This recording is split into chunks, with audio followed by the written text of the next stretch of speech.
women leaders out there, and always honored to have the authors with us and engaging in a discussion.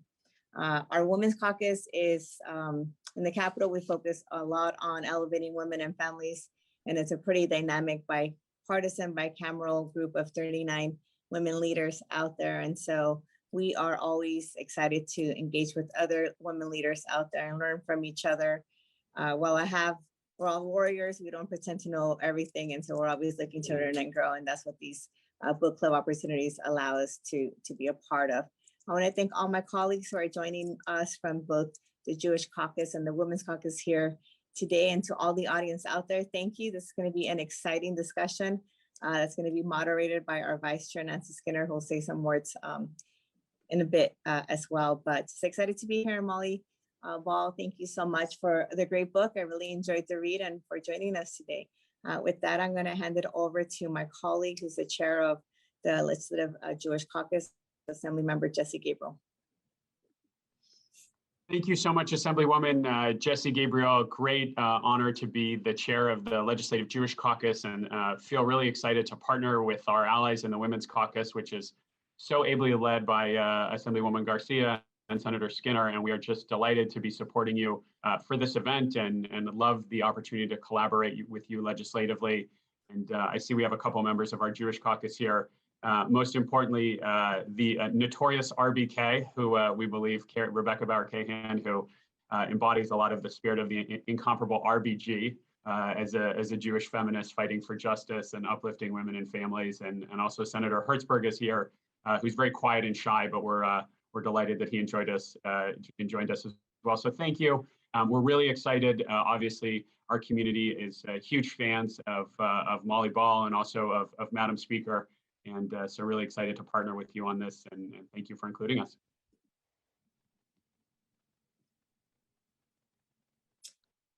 We're going to go ahead and hand the show over to our esteemed vice chair, who gets to be part of multiple caucuses today to proceed. Nancy, please.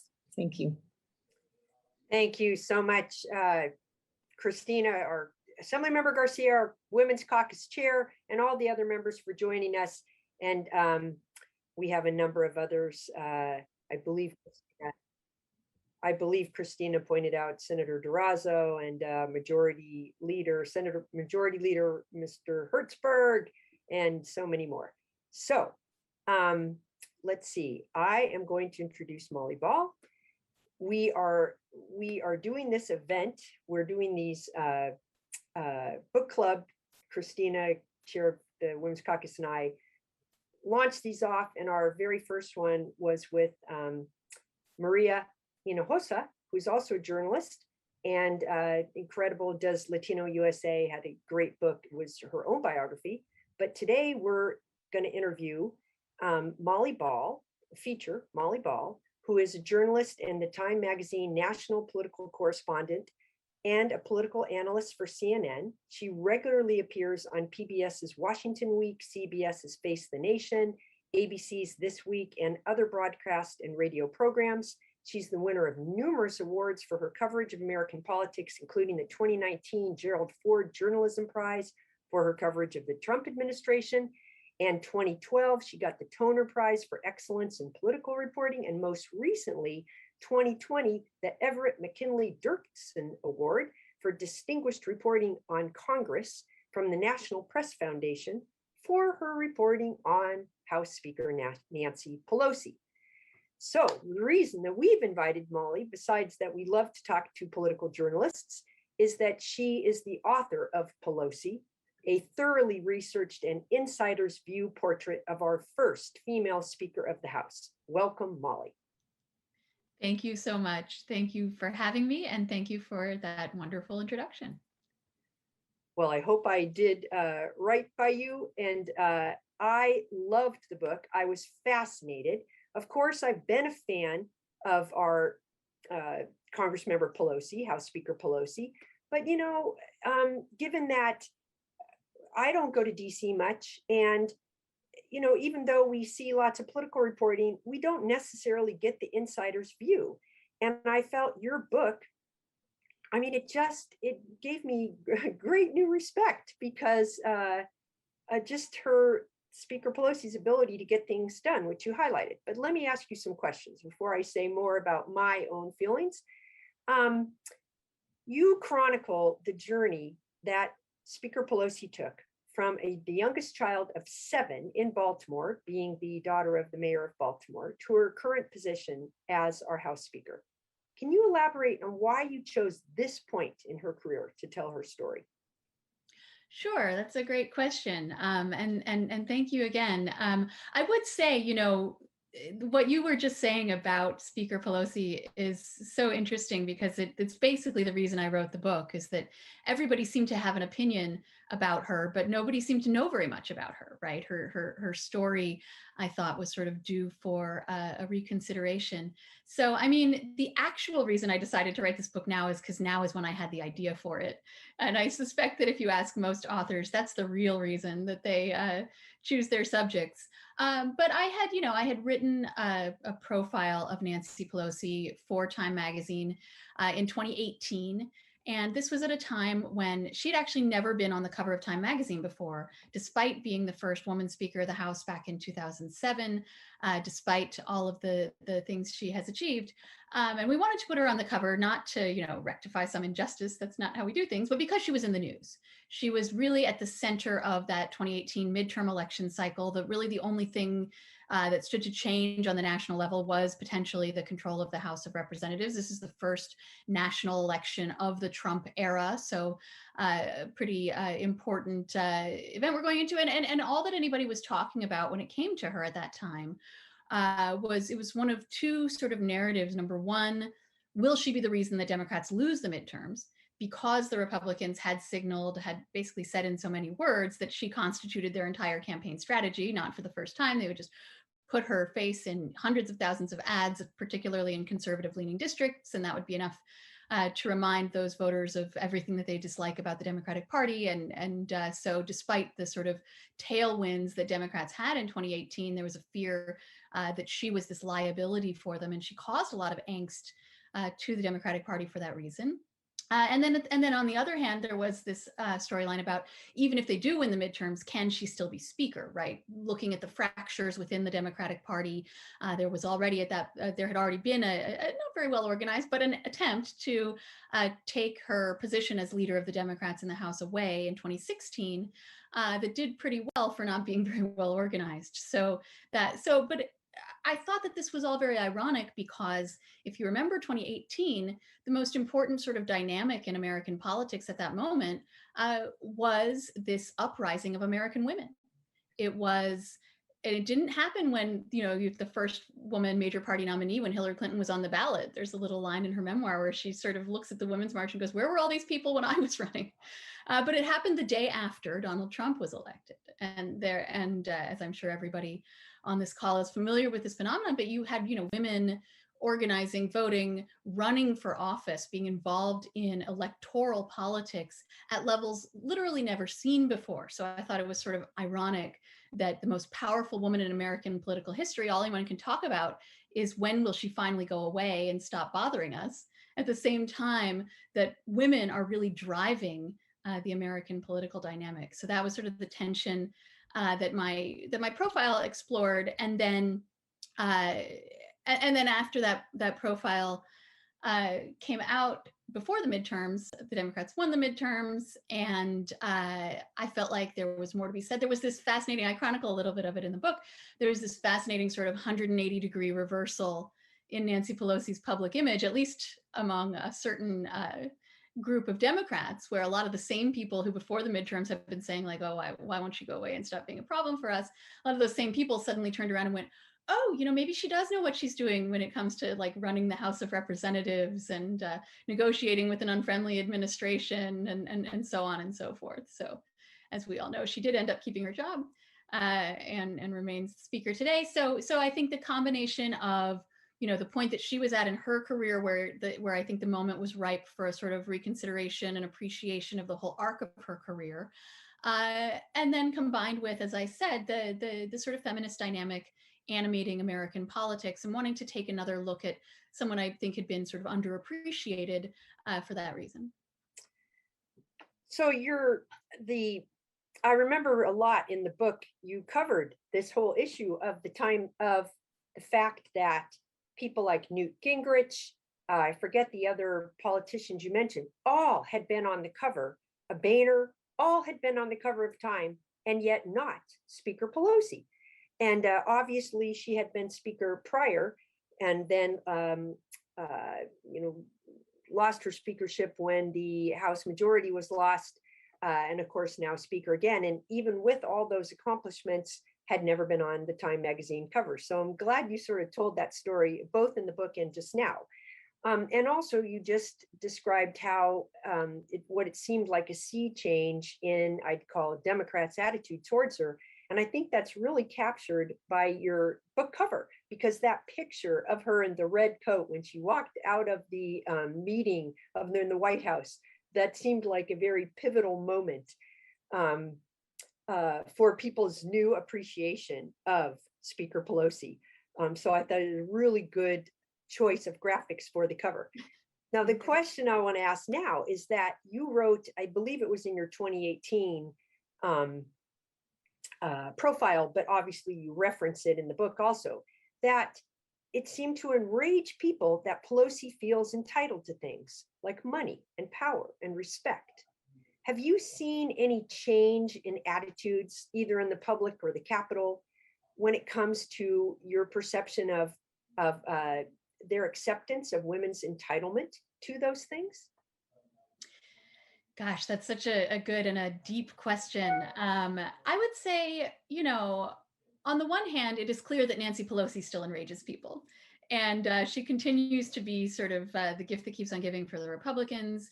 You may recall there was a controversy last summer when she went and got her hair done, and it wasn't clear if that was permitted by the COVID permissions. We had like a 2-week news cycle about that. There was a big news cycle when, she opened her very expensive freezer to show everybody the ice cream that she eats. And the reason these things are controversial is because she just seems to enrage people with her, rather mundane lifestyle choices in ways that I don't think other politicians do. So that's clearly still the case. At the same time, I mean, she is on her way out. She hasn't given a date certain, but she has tentatively agreed to this term limit that would have her current term be her last. You do see the opposition focusing more on other Democrats now. They're still putting Hillary in the ads, AOC, the Squad, so on, Bernie Sanders. So it's not just women. But I think that attitudes change gradually as a rule. And when it comes to political attitudes toward women, I've seen them change a lot just in the course of my, 20-year career covering politics. And I think it's about having those questions be asked, about having, to put too fine a point on it, people like me in the room who can ask those questions from a woman's perspective instead of having a press corps that consisted entirely of, white men in their 50s. And so, the number of women in the House of Representatives was only 23 when Nancy Pelosi first arrived in 1987. Out of 435 members, there were 23 women, and the majority of them were there because they'd been married to members of Congress who had died. So, it was in 2019 when Nancy Pelosi retook the gavel, the speaker's gavel, that for the first time, that number reached 100. For the first time, there were 100 women in the House of Representatives. And this occurred not only coinciding with the first woman speaker regaining that position, but also with the 100-year anniversary of women's suffrage. So you may remember the images of the Democratic women all wearing white.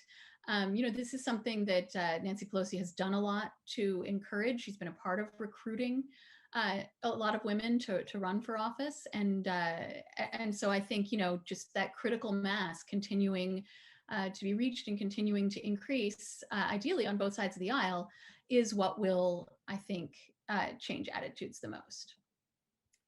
I'm really glad you brought up that historic point, which I remember very clearly in your book.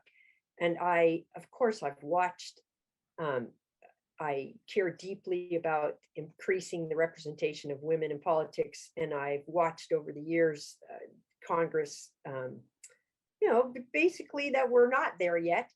But I had forgotten that when Pelosi got elected, it was only 23 out of 437. That seems so appalling. So I'm glad it's 100 today. We got a lot further to go. I'll let my Chairwoman Garcia remind what we've in the California State Legislature been able to accomplish so far. But we're not at parity either. So everybody's got a long way to go. And we'll revisit some of those questions about women specifically. But let me ask you now. As you've talked about so far, and in your book, I think you really well document that Pelosi is not the shrill partisan that is featured in the thousands of attack ads or the way the right talks about her, or even how some on the left revile her. But instead, you depict her as the rare politician who still knows how to and gets big things done. And you detail, for example, how Speaker Pelosi successfully orchestrated the Affordable Care Act, among other things. So I want you to summarize how you came to that conclusion, especially because you describe, I think in the end of your book, maybe it's the after note, that when you first began your work chronicling her or researching her, I wouldn't say that you had like an unfavorable, but you weren't all that wowed. And then you describe in the end of the book that you became a fan, that you did not start trying to write Pelosi, but you became a fan in the process of it. So talk about that. Yeah, I mean, I wouldn't use the word fan. I try not to be a fan of any politician, but I did come to appreciate her for sure. And as you said, it's not that I had a negative opinion. I just thought she was kind of boring, and I think a lot of people did. And what I learned through the reporting that I did for the book was that a lot of that is because a lot of the work she does is out of the public eye. It's complicated. I'm sure particularly the elected officials on this call know that the glamorous or noisy or controversial parts of the job are often not the parts that are important for actually passing legislation, making deals, negotiating budgets, what we think we are sending people to legislatures and to Congress to do. So it was really by researching that record, much more than interviewing her, honestly. And I did spend quite a bit of time talking with her, interviewing her, getting her perspective. And of course, that was very useful. But I would say it was studying the record, reading thousands of articles and talking to people who'd worked alongside her, talking to people who knew her on a personal level, going back to her college days and her childhood, that I really came to understand the sources of her effectiveness and how distant those things were, I guess, from the sort of public parts of the job. I'm certainly not the first to point out that she's not the greatest public speaker you've ever heard, right? She's not, I don't think anybody has like a speech of hers that they go back to over and over, or that's the main reason that they value her. But it's the things that she does. It's her actions much more than the way that she's perceived.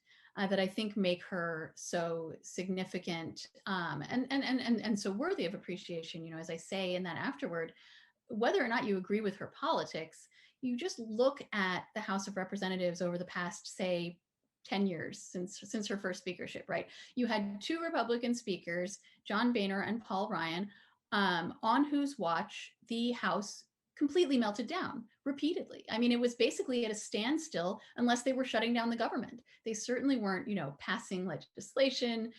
They certainly weren't getting big things done. And there was a lot of excuse making, right? There was a lot of, American politics is just so polarized. The Congress is so dysfunctional. There's money, there's all this other stuff. But I really believe that governing is a skill and that you can be good at it or bad at it. And of course, there are conditions, but that's basically excuse making. And what I think Nancy Pelosi has repeatedly proven over two separate stints as Speaker, both of which interestingly spanned an unpopular Republican president and a new Democratic president. So there's a lot in the book about her relationship with George W. Bush and how it mirrored the way she dealt with Trump, although they were obviously quite different. I have to tell this story. There's a scene in the book where she's negotiating the bank bailouts with George W. Bush, and Obama was there at one point, and Paulson and Bernanke, and so on. And they're all, and the congressional leaders, they're all arguing about the bailouts. And George W. Bush is sitting next to Speaker Pelosi, and he sort of elbows her in the ribs and he says, "You're gonna miss me when I'm gone." And she goes, "No, I'm not."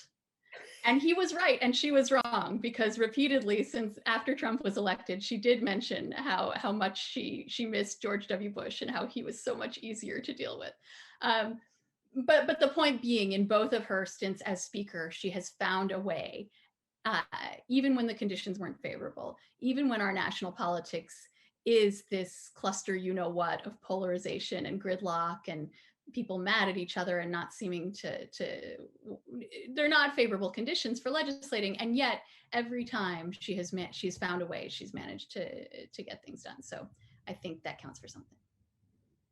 I think my colleagues who are on this both appreciate and agree your insight about a lot of, if we're good at our jobs, a lot of what we do is not seen.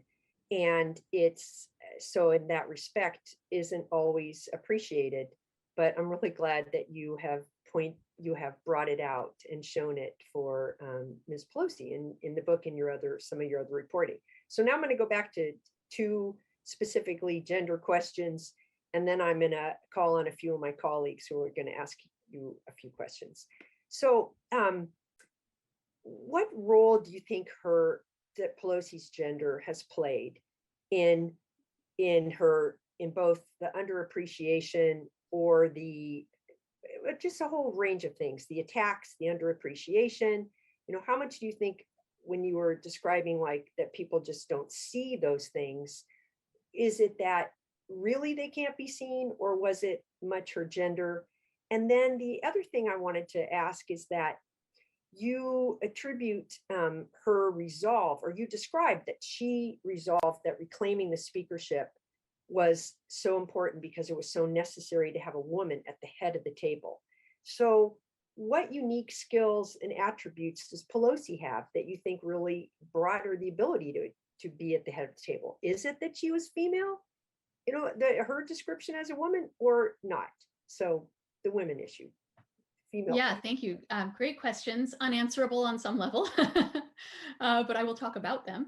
No, I do think that what I try to do in the book is just show all of the ways that everything about Nancy Pelosi, contributed to who she was. And so being a woman is, of course, inextricable with her existence, but it is certainly true that, from the time she was a little girl, her horizons were assumed to be limited. She's born in 1940, and she had the example of her mother, who was always limited throughout her life by being a woman. The very first time I interviewed Nancy Pelosi for that profile that I wrote, we met in Baltimore, in Little Italy, where she grew up, and talked about her roots and her family. And as most people know, her father was a politician. He was a member of Congress and then became the mayor of Baltimore when she was 7. But she refocused that conversation on her mother. And it was clear to me, and even though it was somewhat unflattering to her father to do so, right? She talked about how her mother had wanted to go to college, wanted to go to law school, wanted to be an auctioneer, actually patented a beauty product and wanted to market it nationally. She wanted to make investments. But in those days, you needed a man's signature, and she didn't have it. So she was not able to do any of those things. And so hearing Nancy Pelosi tell me this story as something that was important, that she thought was important for me to know, I realized that her entire life, this has been hanging over her, right? Her entire life, she has had this consciousness of the things her mother was not allowed to do. And even from the time she was little, her parents always said they wanted her to be a nun. She was never particularly interested in that. But at one point she said, well, maybe I'll be a priest. And someone had to explain to her, I think because she had 5 brothers, she didn't realize that the things that they were being told they could do were not necessarily things that she could do. So I think, it helped forge her determination. But I have asked her, and I'm not the first, but I've asked her where she gets her incredible amount of energy. She's almost twice my age, and she routinely she doesn't drink alcohol or caffeine, which I couldn't live without, and she never seems to eat or sleep. The book actually begins with a time that she's pulled an all-nighter before, like a 20-hour day that she will spend entirely in heels on her feet. And so when you ask her, where do you get this energy? She says, with a completely straight face, she'll just say, well, I'm Italian. We have great stamina. And I think she believes that, which is all a way of saying that, she obviously has other specific qualities apart from her gender that have made her effective, whether it's being Italian, whether it's being very tough and determined, qualities that she also, I think, gets from her mother. Her mother was notoriously rough around the edges. She was sort of the political brain, political strategist, political enforcer behind her father's political career. And she had told off more than one president to their face, both LBJ and Ronald Reagan, told them exactly what she thought of them. And once supposedly punched a precinct worker in the face who displeased her. So you see a lot of Nancy Pelosi's legendary, I think, toughness in that as well. So it's impossible to extract what she might have learned, from being a woman, or what skills had to do with her being a woman. But one of the things that I tried to focus on in the book was her role as a mother, because we talk about representation, we talk about lived experience, and I think it's really significant that she, Nancy Pelosi did not go into politics until her kids were all grown. She was a full-time housewife, mother of 5, had 5 children in 6 years, and ran the household with military precision. All the kids made their own school lunches in an assembly line. They set the table for breakfast as soon as dinner was finished. A friend of Nancy Pelosi's once said that she knew she'd be successful in politics when she saw these 5 little kids all folding their own laundry. And to me, I think that is very similar to what a political leader does. It's coalition management. It's trying to ensure that everybody gets a fair shake, even though they all need and want different things. It's dealing with a bunch of, frankly, small people with big egos who always want all of your attention all of the time. I'm a mom of 3. And, sometimes when I'm trying to get my 3 kids to all put their shoes on and get in the minivan, I'm tempted to quote what Nancy Pelosi says in every caucus meeting, which is, our diversity is our strength, but our unity is our power.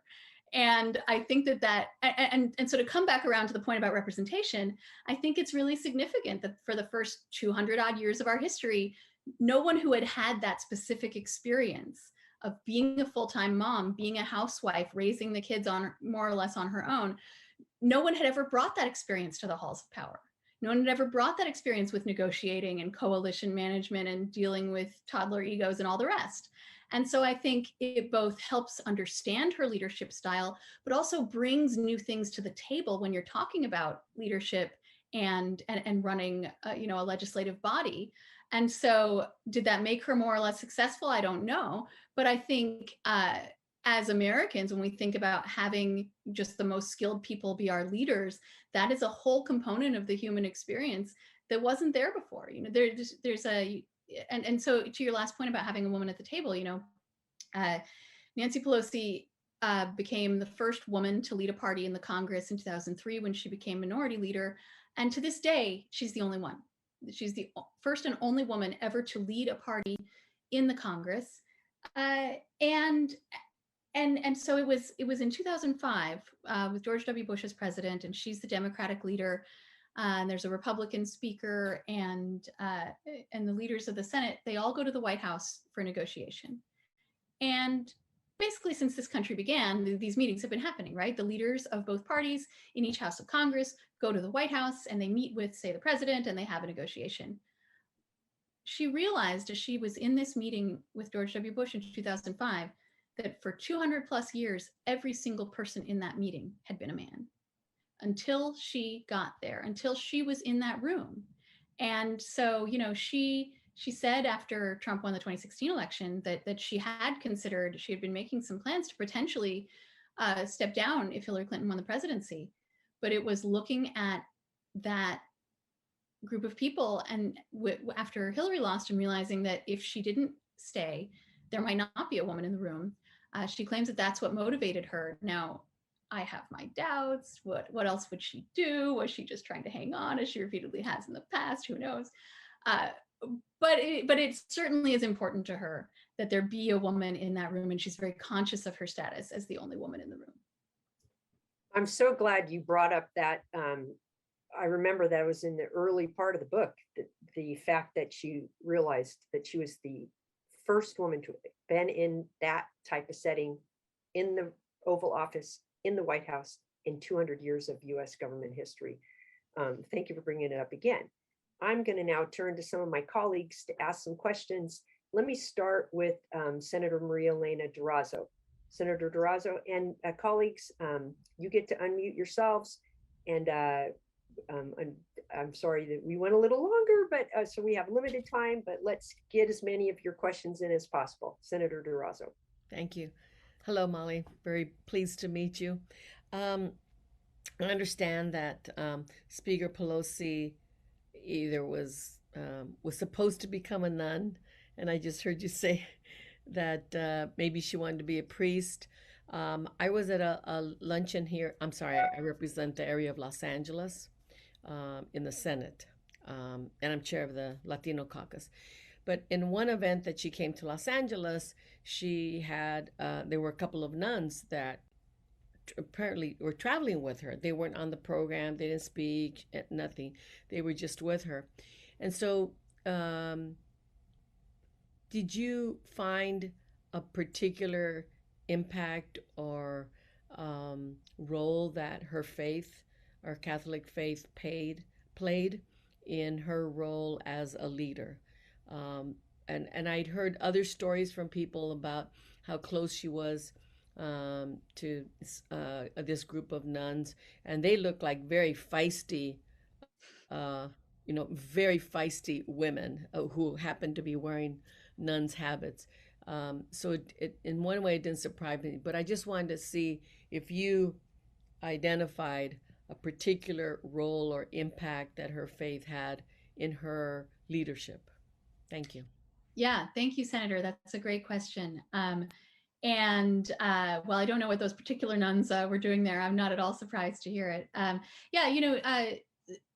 Nancy Pelosi has a very deep-seated Catholic faith that has played a huge role in her life. And she talks about, basically from the cradle, she was born with these allegiances to the Catholic Church, the American flag, and the Democratic Party. And she's never wavered from any of them. But it has been controversial for her at various points. When she first became speaker, there were protests. She had to actually sneak in the back of her church to attend Mass because of the protests out front. There were some bishops and other Catholic leaders threatened to deny her communion for her stance on abortion. And like many American Catholics, particularly liberal Catholics, she takes, an idiosyncratic approach to the church teachings. She's been way out front on gay rights since the very beginning of her career, obviously representing San Francisco at the height of the AIDS crisis. A lot of what she did in the early years of her career was work with the gay community on approaches to AIDS.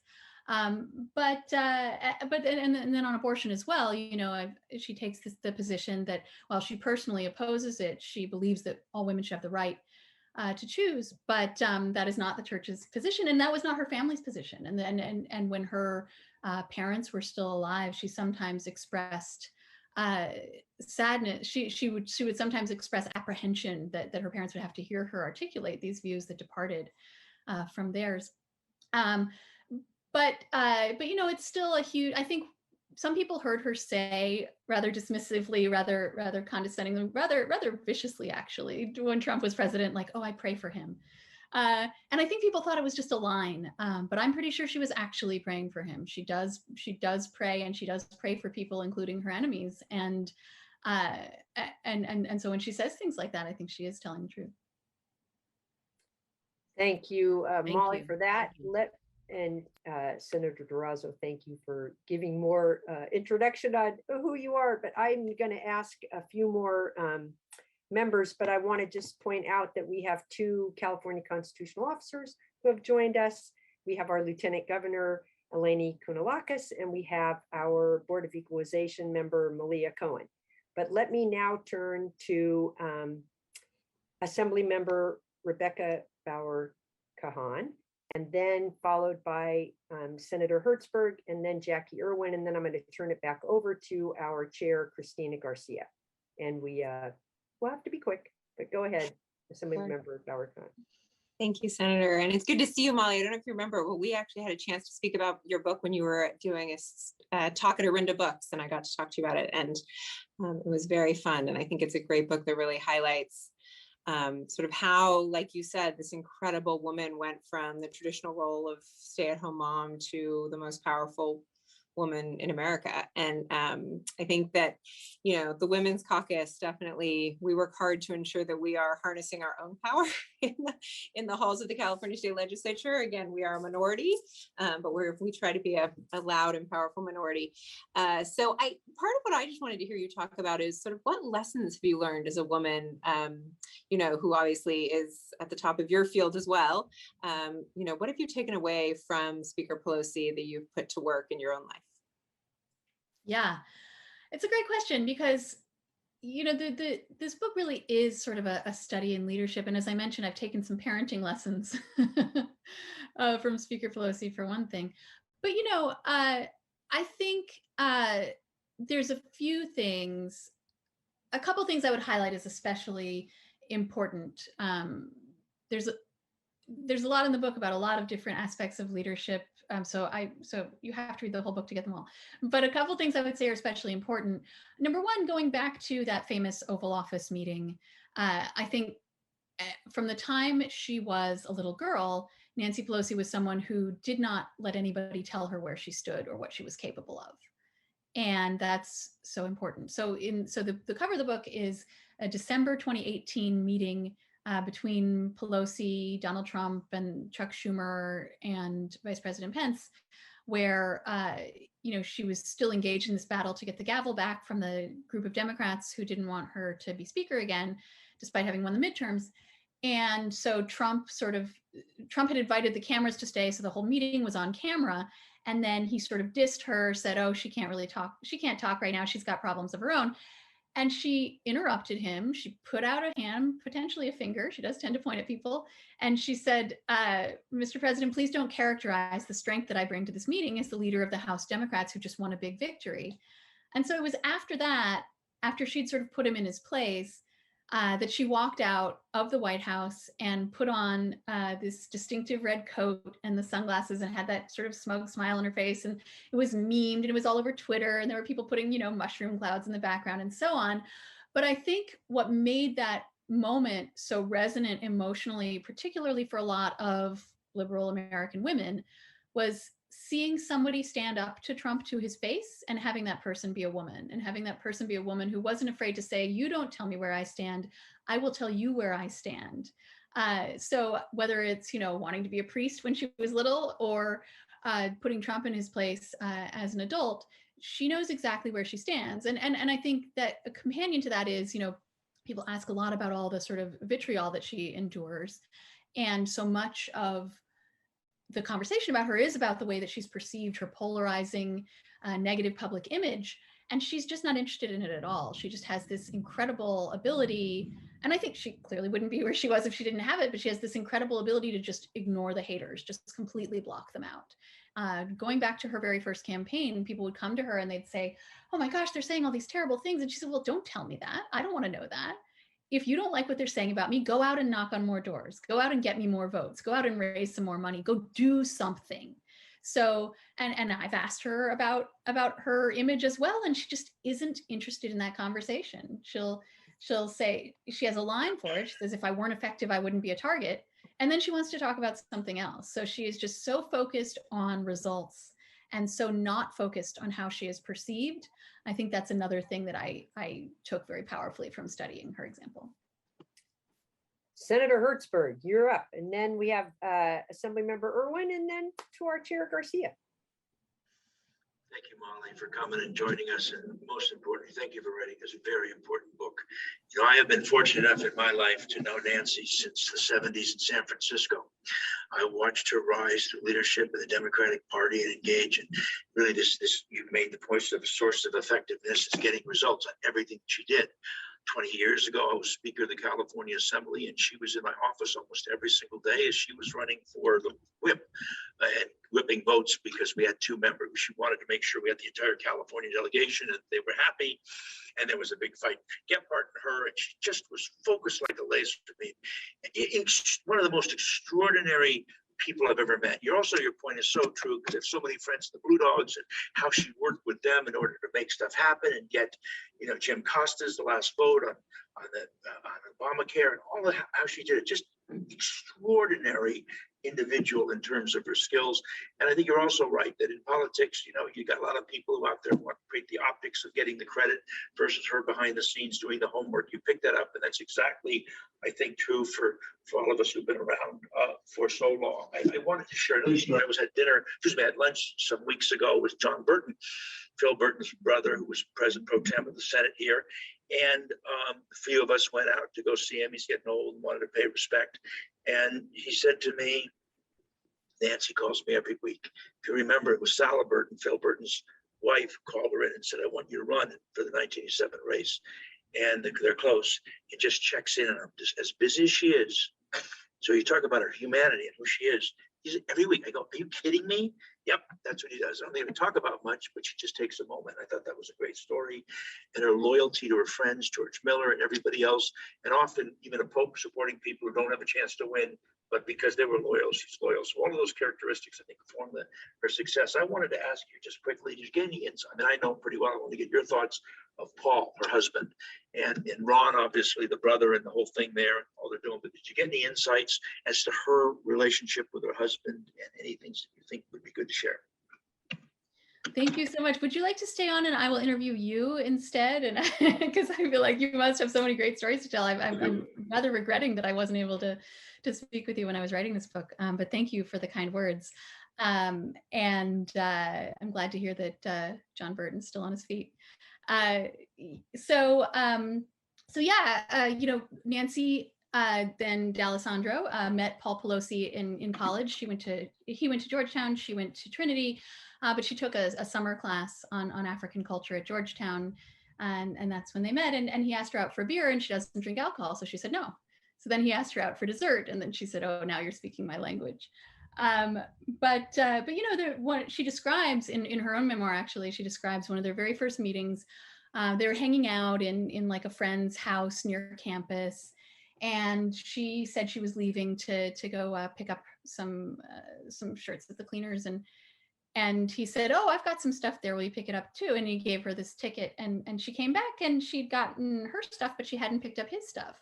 And she pretended that she forgot. But what actually was happening was she wanted him to know she wasn't going to go pick up his shirts for him. And she probably wasn't going to iron his shirts for him at any point either. So that is all a way of saying that clearly this is, her strength, her willfulness, her toughness have been part of the package that Paul Pelosi, part of whatever Paul Pelosi has loved about her since the beginning. Those traits have always been there. And so, she clearly subordinated her ambitions to his career in finance for the first several decades of their marriage. And then when she decided to go out and have this public career, he wanted to support her in the same way. And I think both of them understood very clearly from the beginning that meant he had to be pretty much invisible. Mostly because whenever you have a man involved in a woman's political career, people are going to assume that it's really his. You hear this all the time about, like, say, AOC, right? Who's the Svengali behind the scenes who's pulling the strings? It can't be her. It's not possible that it's her brain, her intelligence, her, tactical brilliance that's responsible for all this. So from the very beginning, I have met him, I've talked with him, but he mostly does not talk to reporters. He mostly stays completely out of the spotlight. And although he is somewhat involved with the congressional spouses, which I think is cute because at the time that he joined, there were almost no men in it. But so he has, I think it's very insightful that, going back to that 1987 campaign, they both realized that in order for him not to be credited with her political success, he needed to basically stay out of the picture.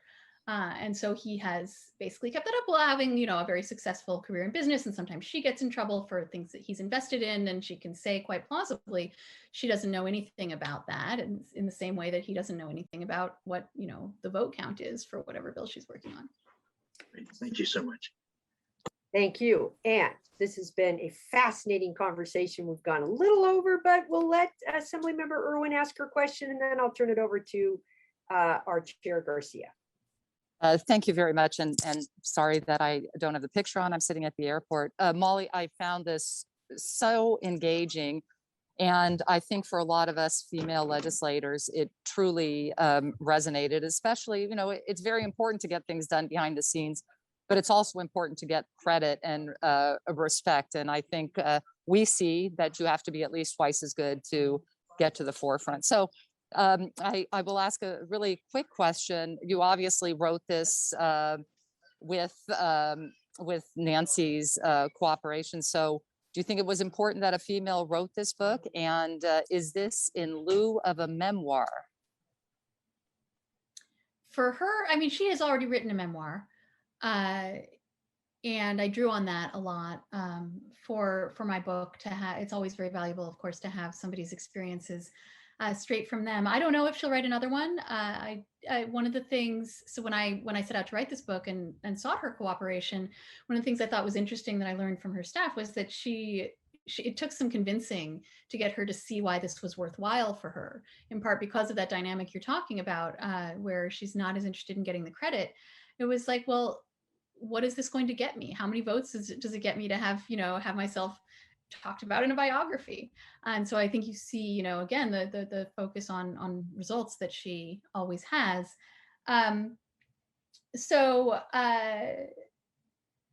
yeah, I don't know if she'll write another memoir, but I think but to your first question, I do think it's important that that a woman wrote this book. I do think that my ability to appreciate Nancy Pelosi's experiences, so many of which were unique because of her being a woman, I think that was probably important, you know, in things like the parenting discussion. So that is part of the significance, I think, of this book. It's not the first biography of Nancy Pelosi, but is the first to be written with her cooperation and by a woman. Molly, I'm going to sign my part off. I have been really impressed not only with this interview, but with the book. I want to turn it over now to my great chair, Women's Caucus Chair, Cristina Garcia. Cristina, it's yours. Thank you, Senator Skinner, and thank you, Molly. And so for our last question, you know, you just mentioned how Nancy Pelosi, our speaker, has so many unique experiences because she is a woman. And so having spent time interviewing her, others that know her, what characteristics have you taken away that women in politics or just elsewhere can emulate to be more effective in their roles? Well, I think, you know, those qualities I was talking about earlier, being able to put the haters out of your mind and not, you know, allowing anyone else to tell you where you stand. And also just taking opportunities when they come. You know, there's a great, and this is probably a good note to end on because it's a California story. But one of my favorite stories in the book is a story that she told me in that first interview. In 1975, she was a housewife in San Francisco, and the mayor, Joe Aliotto, who was actually a neighbor of the Pelosi family and a fellow Italian-American Democrat, called her up and said, you know, you've been volunteering for the library. I want to give you a seat on the library board. And she said, oh, I don't need that. I'm happy being a volunteer, you know, not realizing that he had a political motive here. Actually, he needed another vote on the board. But he, you know, when he had first called her, he'd said, Nancy, what are you doing? Stirring a big pot of pasta. And she was so offended. She thought this was so chauvinistic that he would just assume that she was, you know, slaving over a hot stove when she actually hates to cook. And what she was actually doing was reading the New York Times, which she got shipped to her from the East Coast every day. But so when she said she didn't want the position, he reprimanded her pretty sternly. He said, now you've been doing the work, you should get the credit. It's no good being a volunteer if you don't have any power. And she took the position, and it really changed everything for her because she realized that when she had a vote, she did have power. And I think That's what she means when she says, know your power. It's not about some kind of inner empowerment. It's about hard power. It's about votes. It's about having the position where you are in control of things. And that's stuck with her ever since, because, you know, if you're a woman, if you're a housewife in 1975, nobody's necessarily going to listen to what you have to say just because you open your mouth. But when you have a vote, when you have power, people have to take you seriously. Thank you for ending on that note. Just reminds for my colleagues who are here, and I do want to recognize that we had Senator Skinner, Assemblywoman Arguer Curry, Assemblywoman Rebecca Barraquejan. We have from our BOE, Malia Cohen. We have Assemblymember Jesse Gabriel. We had our Lieutenant Governor, Colonel Locke is here with us, Senator Durazo, Senator Hertzberg, Senator Rubio, and Senator Becker. I want to thank them, but I think we can know our power and collectively what many votes means to make sure our voices for our communities are being heard out there. And so just thank you so much for joining us. Thank you so much for this book. I clearly remember that story, and I always tell women to take advantage of those opportunities. And so much appreciate the insight that you gave all of us, that you shared with the public, and the time you spent with us here today. Really inspired. And so want to thank you for joining us. Want to thank all of our guests who are watching on Facebook Live and who are watching on YouTube for joining us as well. If you haven't already picked up a copy of the book, please do. It's you know, a fast read, inspirational, and just I think a big part of our American history that we should all be aware of out there. And so just thank you so much for joining us today, Molly. Thank you so much. Thanks everybody for coming.